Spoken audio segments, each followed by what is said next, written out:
La première pierre, un symbole dans toute construction. Pour la future maison de l'enfant et de l'adolescent à Genève, cette première pierre a été posée le 28 septembre 2020. Une première pierre très singulière, sous forme de capsule temporelle.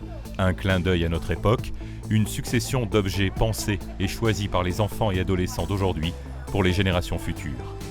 Le symbolique, c'est une dimension importante.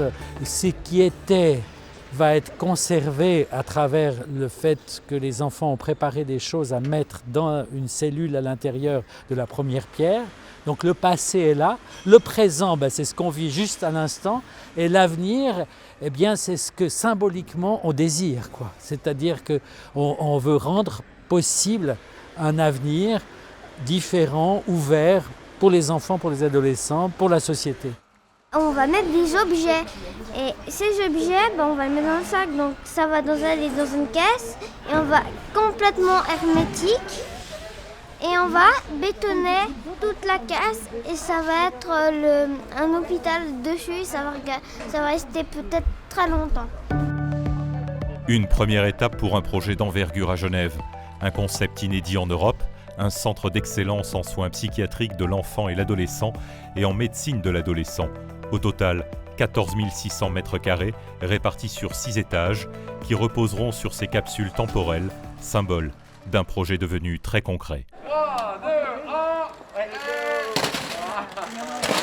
1. Bien sûr, c'est très touchant parce qu'on voit que maintenant, le projet n'est pas seulement une idée ni un concept, mais une réalité. Et la façon dont ces enfants ont déposé tous ces objets à l'intérieur de ce chantier, c'était, je crois, très émouvant. Ça n'a pas été facile. Il y a 8 ans, on nous prenait pour des fous. Mais on y a cru tellement fort qu'on l'a fait. Et on est là aujourd'hui avec les enfants, les adolescents, toutes les personnes qui ont contribué à ce magnifique projet.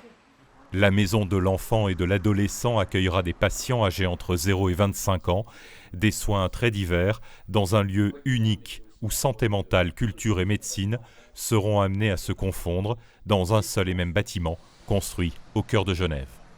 Le parti pris, c'est vraiment d'être au milieu de la ville, avec les habitants, en interaction, et tout ça pour les patients et pour le bien des patients. Donc une amélioration du confort et puis en même temps un vrai projet de société. Genève, c'est la ville de Rousseau, c'est la ville de la Commission des droits de l'enfant à l'ONU, et donc c'est important qu'il y ait un acte fait pour l'enfance et l'adolescence. Au fond, on pourrait dire qu'une société, on en prend la mesure à la façon dont elle s'occupe des enfants et des adolescents. C'est important parce que comme ça, on a quelque chose qui, entre guillemets, nous est dédié pour nous et où on peut se sentir un peu bien dans cet établissement et être libre de parler de ce qu'on veut, être libre de venir pour n'importe quoi. Je fais un peu partie des personnes qui pourraient avoir besoin d'une maison comme ça. Et je trouve que c'est vraiment bien parce qu'il y a de plus en plus de jeunes qui ont besoin d'un endroit comme ça pour s'exprimer, pour vraiment se sentir à l'aise pour parler quand ils ne sont pas bien ou autre. Et franchement, c'est vraiment bien.